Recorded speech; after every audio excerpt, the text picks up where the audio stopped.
അവൾ മാല മോഷ്ടിക്കാത്തതിൻ്റെ പേരിൽ ആത്മഹത്യ ചെയ്ത ഒരാളാണ്. സഹിക്കാൻ പറ്റാത്തതിൻ്റെ പേരിലാണ്. പെൺകുട്ടി ഓൾറെഡി മാരീഡാണ്. പെൺകുട്ടിയുടെ ആൺ സുഹൃത്തിൻ്റെ വീട്ടിൽ നിന്ന് 9.5 പവൻ സ്വർണം കാണാതായി എന്ന് പറഞ്ഞുകൊണ്ടാണ് ഈ പെൺകുട്ടിക്കെതിരെ അവർ കൊടുത്ത മൊഴിയിൽ ഈ പെൺകുട്ടിയുടെ പേരുണ്ട്. അവർ പറഞ്ഞ പെൺകുട്ടിയെ സംശയിക്കുന്നു എന്നുള്ളതാണ്. ആരാണ് സ്വർണം കട്ടത്? ജസീല അല്ല എന്ന് നമുക്ക് ബോധ്യപ്പെട്ടു. പോലീസിന് ഏകദേശം ഒരു ധാരണയുണ്ട് ജസീല അല്ല. ഈ പറയുന്ന ആൺ സുഹൃത്തുമായി ബന്ധപ്പെട്ടിട്ട് കുറെ തെറ്റിദ്ധാരണകൾ പ്രചരിക്കുന്നുണ്ട്. തെറ്റിദ്ധാരണകളാണോ ധാരണകളാണോ എന്നുള്ളതല്ല. പക്ഷെ എന്നെ സംബന്ധിച്ചിടത്തോളം അതൊക്കെ സെക്കൻഡ് പാർട്ടിൽ നിൽക്കേണ്ട ഒരു കാര്യം. 100% ആൺ സുഹൃത്തിനെ ചോദ്യം ചെയ്യേണ്ടതുപോലെ ചോദ്യം ചെയ്യണം. എന്തിനിത് ചെയ്തു? ഇതിന്റെ പിന്നിൽ എന്താണുള്ളത്? ഈ കേസ് തെളിഞ്ഞാൽ ഈ ആത്മഹത്യാ പ്രേരണം കറക്റ്റ് ആവും. കാസർഗോഡ് ചർച്ച ചെയ്യുന്ന മറ്റൊരു കേസുണ്ട്. ഒരു യുവതിയുടെ മാല മോഷ്ടിച്ചു എന്ന് ആരോപിക്കുന്നു. അത് കഴിഞ്ഞ പെൺകുട്ടി ആത്മഹത്യ ചെയ്ത സംഭവം. ഇപ്പോൾ അന്വേഷണം മുന്നോട്ട് പോകുന്നുണ്ട്. എങ്കിൽ കൂടിയും അതിൽ പിന്നീട് വാർത്തകളൊന്നും വരുന്നതായി കാണുന്നില്ല. അതുമായി ബന്ധപ്പെട്ട് ഒരു പെൺകുട്ടി സോഷ്യൽ മീഡിയയിൽ കരഞ്ഞുകൊണ്ടാണ് പറഞ്ഞത്, ഞാൻ ചെയ്യാത്തൊരു കുറ്റം എൻ്റെ മേൽ ആരോപിച്ചു എന്ന് പറഞ്ഞാണ് ആത്മഹത്യ ചെയ്യുന്നത്. ശരിക്കും അതിന് പിന്നിലെ ഒരു സത്യാവസ്ഥ എന്താണ്? താങ്കളുടെ ഒരു അന്വേഷണത്തിൽ മനസ്സിലായി. ഞാൻ ഇപ്പോൾ ആക്ഷൻ കമ്മിറ്റിയിലേക്ക് പോകുന്നത്. നിങ്ങളെ ഞാൻ ആക്ഷൻ കമ്മിറ്റിയുടെ പരിപാടിയിലേക്ക് ക്ഷണിക്കുകയാണ്. സത്യാവസ്ഥ എന്താണെന്ന് വെച്ച് കഴിഞ്ഞാൽ വളരെ ബ്രൂട്ടലായിട്ടുള്ളൊരു സംഭവമാണത്. വളരെ ക്രൂരമായിട്ടുള്ളൊരു സംഭവം. ആ പെൺകുട്ടി മാല മോഷ്ടിച്ചിട്ടില്ല എന്നുള്ളത് പോലീസ് തന്നെ പറയും. ഇപ്പോൾ പോലീസ് പറയുന്നുണ്ട്. എന്താണെന്ന് വെച്ച് കഴിഞ്ഞാൽ 9.5 പവൻ കാണാതായി എന്നാണ് പറയുന്നത്. അതായത് ഈ പെൺകുട്ടിയുടെ ആൺ സുഹൃത്ത്, പെൺകുട്ടി ഓൾറെഡി മാരീഡാണ്. പെൺകുട്ടിയുടെ ആൺ സുഹൃത്തിൻ്റെ വീട്ടിൽ നിന്ന് 9.5 പവൻ സ്വർണം കാണാതായി എന്ന് പറഞ്ഞുകൊണ്ടാണ് ഈ പെൺകുട്ടിക്കെതിരെ അവർ കൊടുത്ത മൊഴിയിൽ ഈ പെൺകുട്ടിയുടെ പേരുണ്ട്. അവർ പറഞ്ഞ പെൺകുട്ടിയെ സംശയിക്കുന്നു എന്നുള്ളതാണ്. അപ്പോൾ സ്വാഭാവികമായിട്ടും 9.5 പവൻ സ്റ്റിൽ ഇപ്പോൾ 5.5 പവനായി എന്നുള്ളതാണ്. അപ്പോൾ 9.5 പവൻ എന്ന് പറഞ്ഞ കള്ളം എന്തിനായിരുന്നു? ഈ പെൺകുട്ടിയുടെ മൊഴിയിൽ മറ്റൊരാളുടെ പേര് പെൺകുട്ടി പറയുന്നുണ്ട്, ജസീല എന്ന് പറയുന്ന യുവതി. അവൾ പറയുന്നത് ഞാൻ ആ മാല മോഷ്ടിച്ചിട്ടില്ല. അവൾ മാല മോഷ്ടിച്ചിരുന്നുവെങ്കിൽ അവൾ ആത്മഹത്യ ചെയ്യില്ലായിരുന്നു. അവൾ മാല മോഷ്ടിക്കാത്തതിൻ്റെ പേരിൽ ആത്മഹത്യ ചെയ്ത ഒരാളാണ്. സഹിക്കാൻ പറ്റാത്തതിൻ്റെ പേരിലാണ്. നമ്മൾ ചെയ്യാത്തൊരു കുറ്റം നമ്മളുടെ മേലിൽ അടിച്ചേൽപ്പിക്കുമ്പോൾ നമുക്കുണ്ടാകുന്ന ഒരു മുറിവുണ്ടാവല്ലോ. നമ്മളൊരാളെ ഒരു കളവ് നടത്തി എന്ന് പറഞ്ഞിട്ട് നമ്മൾ ആരെങ്കിലും പറഞ്ഞു കഴിഞ്ഞാൽ നമ്മൾ ചെയ്തിട്ടുണ്ടാവില്ല. ഇപ്പം ഒരാൾ വന്നിട്ട് പറയാണ്, ഞാൻ പറയാണ് എൻ്റെ വീട്ടിൽ നിന്ന് ഇവൾ സ്വർണം കട്ടെടുത്തു, പക്ഷെ നിങ്ങളത് ചെയ്തിട്ടില്ല. നിങ്ങൾക്കതുണ്ടാക്കുന്ന ഒരു ട്രോമ ഉണ്ടല്ലോ. നമ്മളെ രണ്ടുപേരിലും അത് നിൽക്കുന്നില്ല. മറിച്ച് ഈ പറയുന്ന ആൺ സുഹൃത്തിൻ്റെ ഫാമിലിയും ഈ ഭർത്താവിൻ്റെ ഫാമിലിയൊക്കെ ഇവളുടെ വീട്ടിലേക്ക് പോകുന്ന ഒരു അവസ്ഥ ഉണ്ടാകും. ആ വീടും ആ നാട്ടുകാരും ഇവളൊരു മോഷ്ടാവാണ് എന്നുള്ളൊരു തോന്നലിലേക്ക് കൊണ്ടുവരാൻ ഇവർ ഭർത്താവ് പോലും കൂടെ നിൽക്കാത്തൊരു സാഹചര്യം ഉണ്ടായത്. അത് ഈ പറയുന്ന ആൺ സുഹൃത്തുമായി ബന്ധപ്പെട്ടിട്ട് കുറെ തെറ്റിദ്ധാരണകൾ പ്രചരിക്കുന്നുണ്ട്. തെറ്റിദ്ധാരണകളാണോ ധാരണകളാണോ എന്നുള്ളതല്ല. പക്ഷെ എന്നെ സംബന്ധിച്ചിടത്തോളം അതൊക്കെ സെക്കൻഡ് പാർട്ടിൽ നിൽക്കേണ്ട ഒരു കാര്യമാണ്. പ്രൈമറിയിൽ ഈ കേസ് തെളിയണമെന്നുണ്ട്. എന്താ ചെയ്യേണ്ടത്? ആരാണോ സ്വർണം കട്ടത്? ജസീല അല്ല എന്ന് നമുക്ക് ബോധ്യപ്പെട്ടു. പോലീസിന് ഏകദേശം ഒരു ധാരണയുണ്ട് ജസീല അല്ല. പിന്നെ ആരെടുത്ത് 9.5 പവൻ എങ്ങനെയാണ് 5.5 പവനായത്? അപ്പൊ ആരാ കളിച്ചത്? 100% ആൺ സുഹൃത്തിനെ ചോദ്യം ചെയ്യേണ്ടതുപോലെ ചോദ്യം ചെയ്യണം. എന്തിനിത് ചെയ്തു? ഇതിന്റെ പിന്നിൽ എന്താണുള്ളത്? ഈ കേസ് തെളിഞ്ഞാൽ ഈ ആത്മഹത്യാ പ്രേരണം കറക്റ്റ് ആവുള്ളൂ. ആരെങ്കിലും ഒരാൾ കൂടെ നിന്നിരുന്നെങ്കിൽ ചിലപ്പോൾ ജീവനോടെ ഉണ്ടാവുമായിരുന്നോ? എനിക്ക് പറയാനുള്ളത്, നിങ്ങളുടെ വീട്ടിലുള്ള ആളുകളൊക്കെ കേൾക്കാൻ തയ്യാറാവുക എന്നുള്ളതാണ്. ഒരാളുടെ വീട് എന്ന് പറയുന്നത് ഏതൊരാളുടെയും സ്വർഗമായിരിക്കണം. ആ വീട്ടിൽ എന്തും തുറന്നു പറയാനുള്ള സ്പേസ് ഉണ്ടാകണം. ആ വീട്ടിലുള്ള ആളുകൾ അത് കേൾക്കാൻ തയ്യാറ്. നമ്മളൊരു നല്ല കേൾവിക്കാരനാവുക എന്നുള്ളതാണല്ലോ ഏറ്റവും പ്രധാനപ്പെട്ട. ഒരു മാതാപിതാക്കൾ നല്ല കേൾവിക്കാരനാവുക, സഹോദരൻ നല്ല കേൾവിക്കാരനാവുക. അങ്ങനെ കേൾക്കാൻ പറ്റുന്നിടത്തെ പ്രശ്നങ്ങൾക്ക് സൊല്യൂഷനുള്ളൂ.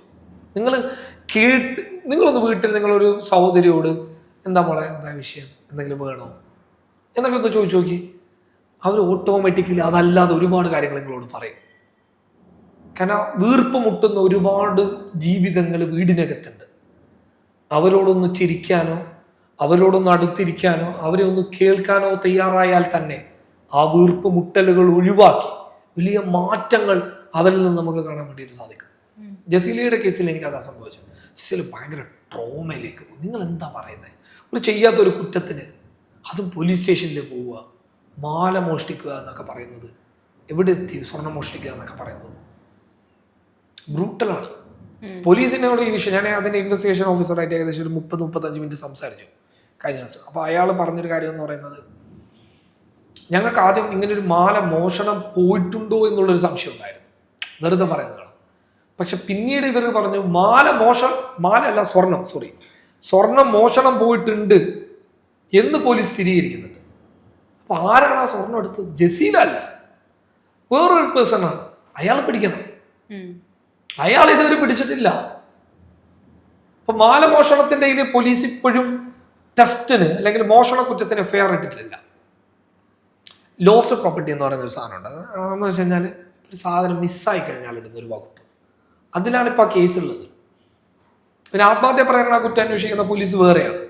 ഇത് ആദൂർ പോലീസും ആത്മഹത്യാ പ്രേരണ കുറ്റം അന്വേഷിക്കേണ്ട പോലീസ് വിദ്യാനഗർ പോലീസുമാണ്.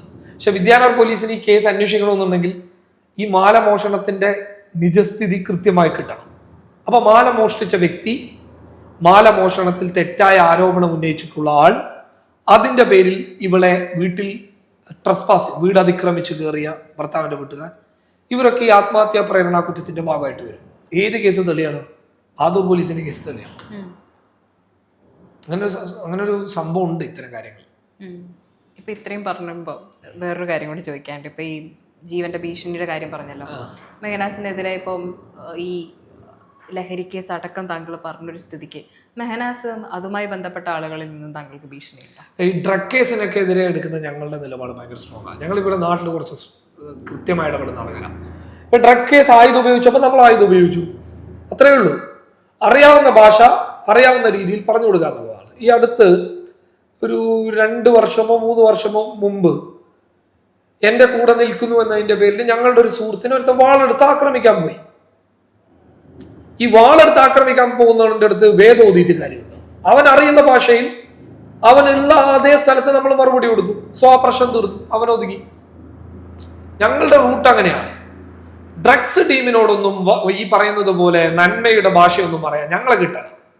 ഈ നെഗറ്റീവ് തോട്ട്സിൽ നിൽക്കുന്ന മനുഷ്യന്മാരോടൊന്നും നന്മയുടെ ഭാഷമോ അവരാ പോട്ടടാ എന്നൊന്നും പറയാൻ നിൽക്കില്ല. അവരോട് പറയേണ്ടതുപോലെ പറയും. മനസ്സിലായില്ലേ, ആക്രമണമാണോ? തിരിച്ചുണ്ടാവും. എന്തുകൊണ്ടാണ് നമുക്കെതിരെ ആക്രമണം ഇല്ലാത്ത? ഇതിനിടയിൽ ഞാൻ കൈകാര്യം ചെയ്ത ഒരു പ്രമാദമായ പീഡന കേസിലെ പ്രതികളെ എന്നെ നഗരത്തിൽ നിന്ന് അറ്റാക്ക് ചെയ്യാൻ വന്നു. എന്റെ CCTV ഫുട്ടേജ് ഉണ്ട്. അറ്റാക്ക് ചെയ്യാൻ വന്നപ്പോൾ അവരാ വന്നതേ അവർക്ക് ഓർമ്മയുള്ളൂ. കാരണം ജനം പ്രതികരിക്കും. ഞാൻ ജനത്തിന്റെ കൂടെയാണ്. നഗര പരിസരത്ത് വന്നിട്ട് എന്നെ അറ്റാക്ക് ചെയ്യാൻ ജനം നോക്കി, ജീവനം കൊണ്ടോടി. അപ്പൊ ഈ പറയുന്നത് പോലെയല്ല, ഞാൻ എപ്പോഴും ജനത്തിനോടൊപ്പം നിന്ന ഒരു മനുഷ്യനാണ്. സ്വാഭാവികമായിട്ട് ഞാൻ ജനത്തിന്റെ ശബ്ദമായിട്ട് നിന്ന ഒരാളാണെന്ന് ഉത്തമ ബോധ്യത നിൽക്കുന്ന ഒരാളാണ്. എനിക്ക് 100% അറിയാം ഞാൻ ഗ്രൗണ്ട് ലെവലിൽ നിൽക്കുന്ന ഒരാളാണ്. എൻ്റെ കല്യാണം ആലോചിക്കാൻ വന്ന സമയത്ത് വലിയ വിവാദങ്ങൾ നടക്കുന്ന സമയമാണ്. അന്ന് എൻ്റെ നാട്ടുകാർ എറണാകുളത്ത് നിന്ന് എൻ്റെ കല്യാണം അന്വേഷിക്കാൻ വന്ന എൻ്റെ വൈഫിന്റെ വീട്ടുകാരോട് എന്ത് പറയുമെന്ന് ഞാൻ വിചാരിച്ച ഒരാളാണ്. പക്ഷെ എൻ്റെ വാപ്പിയും എൻ്റെ ഫാമിലി എന്നോട് പറഞ്ഞത്, നാട്ടുകാരവനെ കുറിച്ച് പറഞ്ഞത് ഏറ്റവും നല്ലൊരു ചെറുപ്പക്കാരനാണെന്നാണ്. ഞാൻ ഒരിക്കലും പ്രതീക്ഷിച്ചിട്ടില്ല. അന്നാണ് ഞാൻ മനസ്സിലാക്കിയത് ഇങ്ങനൊരു അഭിപ്രായം നാട്ടിലുണ്ടോ. ഞാൻ ഭയങ്കര പ്രശ്നക്കാരനാണ് പലയിടങ്ങളിൽ. അപ്പൊ എന്നെ നാട്ടുകാരങ്ങനെ പറയുന്നുണ്ടെങ്കിൽ ഞാൻ ഹാപ്പിയാണ്. പലർക്കും നാട്ടുകാരെ കുറിച്ച് കുറ്റം പറയാനേ ഉള്ളൂ. പക്ഷെ എനിക്ക് എൻ്റെ നാട്ടുകാരെ നല്ലതാണ്. എൻ്റെ എല്ലാ കാര്യത്തിലും നിന്നിട്ടുള്ള ആളുകളാണ്. എനിക്കെതിരെയുള്ള സൈബർ ആക്രമണങ്ങൾ ചെറുക്കുന്നത് എൻ്റെ നാട്ടുകാരാണ്. എല്ലാത്തിനും എൻ്റെ കൂടെ നിന്ന് എൻ്റെ നാടാണ്, എൻ്റെ സുഹൃത്തുക്കളാണ്, എൻ്റെ ഫാമിലിയാണ്. അങ്ങനെ ഒരു ബെൽറ്റ് എനിക്കുണ്ട്.